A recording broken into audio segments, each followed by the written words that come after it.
13 grups de teatre de diferents centres de majors de la ciutat de València han sigut els participants d'esta primera edició del concurs Majors a Escena.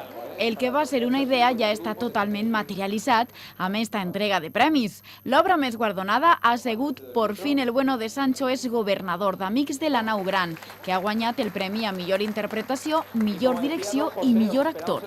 Mucha emoción y al mismo tiempo agradecido a que hayan visto que nuestro trabajo, que llevamos este año, que llevamos otros años, pues se haya valorado. Soy profesor de literatura en el instituto, entonces siempre me han gustado los clásicos y aprovechando cogí a Alejandro Casona y el Quijote, lo he estado comparando y adaptarlo también a la época actual. Como no sabes lo que el trabajo han hecho los demás grupos y tal, pues siempre piensas que como tú pueden haber varios, ¿no? Entonces, en principio te alegra porque refleja un poco el esfuerzo que se ha hecho a lo largo de todo un curso, ¿no? El premi a millor actriu ha recaigut en Pepa García. Els millors actors de repartiment han sigut Joaquín Cesa i Maria Dolores Quim, mentre que el millor muntatge ha sigut per a La clavellinera del barrio, del grup de teatre de Rusafa. Unes decisions que per al jurat no han sigut fàcils de prendre. Ha habido clase, ha habido esfuerzo, ha habido buen hacer. Ha estado muy bien, ha habido muy buen hacer. Entonces para mí han sido pocos premios para lo que me hubiese gustado dar más premios. Normalmente ha habido muy buenas interpretaciones, unos mejores que otros, pero en total todos muy ajustados a papeles. Perder ese miedo al escenario y subir y hacerlo, oye, para mí, particularmente para Rosario, eso vale mucho.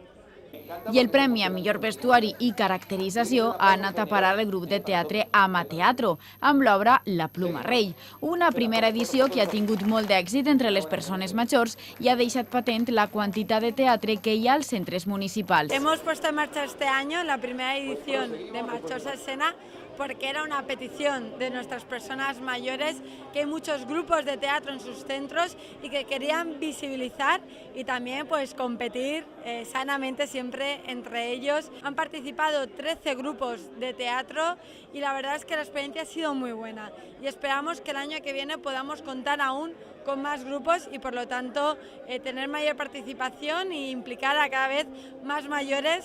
L'acte, a més, va comptar amb l'actuació del grup de teatre municipal, que en este cas estava fora de concurs.